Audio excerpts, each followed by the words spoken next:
안녕하십니까. 이춘태병원 정형외과 전문의 이수연입니다.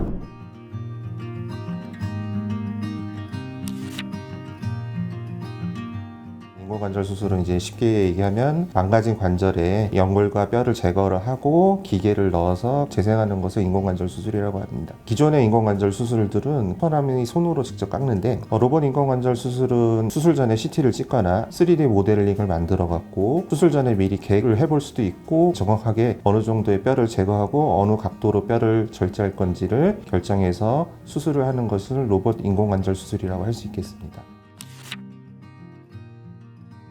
로봇 인공관절 수술은 두 가지로 나눠볼 수 있는데요. 컴퓨터를 이용해서 수술 계획을 짜는 것이 첫 번째 단계라서 이미지 베이스로 한 경우에는 수술 전에 CT를 찍어서 3D 모델링을 하고 거기에서 이제 환자에게 가장 적합한 기구와 그 다음에 수술 계획을 세워서 수술을 진행하게 됩니다. 또 이제 이미지 풀이 방식인 경우에는 내비게이션을 통해서 3D 리모델링을 하고 수술 계획을 세워서 이제 수술을 진행하는 것으로 되어 있고요. 그 다음에 이제 수술 중에는 로봇 시스템을 이용해서 뼈를 절제를 하고 각도 조절을 한 다음에 임플란트를 집어넣는 과정으로 이루어진다고 할 수 있습니다.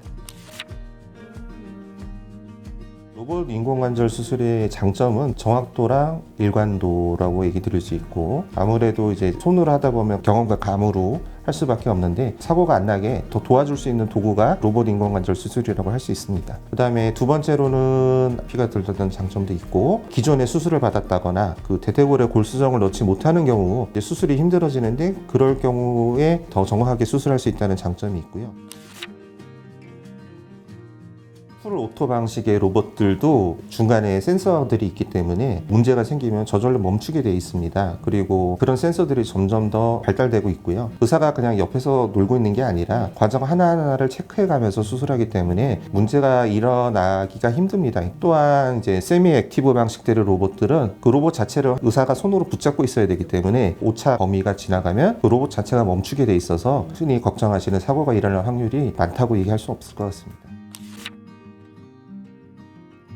보험이 되지 않아서 환자에게 달려야 되는 센서나 본을 깎는 버 같은 그 도구들이 다 일회용이기 때문에 그 부분이 이제 추가 비용들이 발생하고요. 그 추가 비용 이외에는 그냥 일반 인공관절 수술하고 같은 의료보험 체계를 받는 거죠.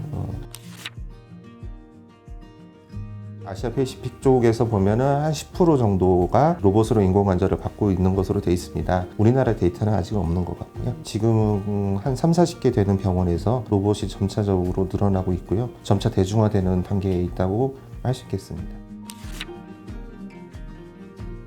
기존에 대퇴골이 골절이 있어서 수술을 해놨다거나 그 환자분의 뼈가 정상보다 더 많이 휘어져 있거나 변형이 심하신 분들, 그런 경우가 로봇 인공관절 수술했을 때 더 정확하게 들어가기 때문에 사고가 일어날 확률을 줄여줄 수 있다고 할 수 있겠습니다. 고난도일 때 훨씬 더 장점이 있는 거죠. 그리고 부분관절 치환술이라고 해서 안쪽만 하는 경우가 있는데 더 정확한 각도로 그 기계가 들어가야 되거든요. 이제 그럴 경우에는 로봇으로 하는 게 수명이 더 늘어난다고 그런 논문들은 아직 이렇게 많이 나와 있습니다.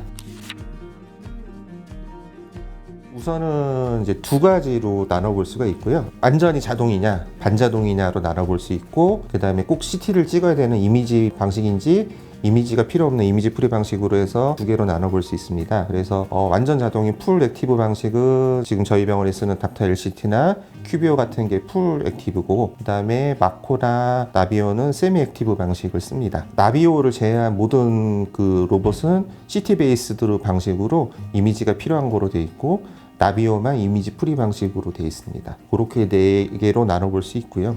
큐비스나 그다음에 닥터 LCD 같은 풀 오토 방식은 그 CT를 이용해서 정확하게 그 위치를 잡은 다음에 뼈를 깎아내는 거를 로봇이 혼자서 다 합니다. 그 다음에 이제 세미 액티브 방식들은 깎는 기구를 이제 의사가 직접 잡고 움직였을 때 정확한 범위 내에서만 작동하게끔 돼 있어서 그거를 벗어나면 멈추는 방식으로 뼈를 깎게끔 돼 있습니다. 큐비스랑 이제 닥터 LCT는 여러 가지 그러니까 회사에 임플란트를 쓸 수 있는 장점이 있고요. 마코는 스트라이커라는 회사에서 만든 세미 액티브의 CT 베이스드 방식입니다. 그래서 CT를 미리 찍고 그 다음에 그 CT를 베이스로 해서 모델링을 할 수 있고요. 마코는 로봇 수술을 이제 무릎하고 고관절까지 할 수 있다는 장점이 있는 방법에 스트라이커라는 그 기계 회사만 써야 되는 단점이 있습니다. 나비오는 이제 스미스 앤 네피라는 회사에서 만든 거고 세미 액티브의 이미지 프리 방식입니다. CT를 안 찍어도 되는 장점이 있고요. 대신 이제 수술 중간에 그 3D 모델을 만들어야 되기 때문에 수술 시간이 조금 길어질 수 있다는 단점이 있고 스미스 앤 네피의 회사의 기계만 써야 되는 제한점이 좀 있을 수 있습니다. 과거에는 인공관절 수술하면 뻗정다리가 된다, 잘 걷지 못한다 그러는 부정적인 시각들도 많았습니다. 기본적으로 일반적인 인공관절 수술에도 부작용이 일어나는 확률은 높지 않습니다. 3에서 5% 정도 저희가 보는데, 그런데도 불구하고 정형외과 의사들이 로봇을 들여와서 그나마 있던 부작용도 더 줄여주기 위해서 많은 노력들을 하고 있습니다. 따라서 현재는 수술 정확도와 안정성을 갖춘 로봇 수술이 활발히 이루어지고 있으니까 걱정하지 마시고 아픈 걸 참지 말고 필요한 경우 인공관절 수술을 받아서 여생을 좋게 보내는 것이 나을 거라고 생각합니다.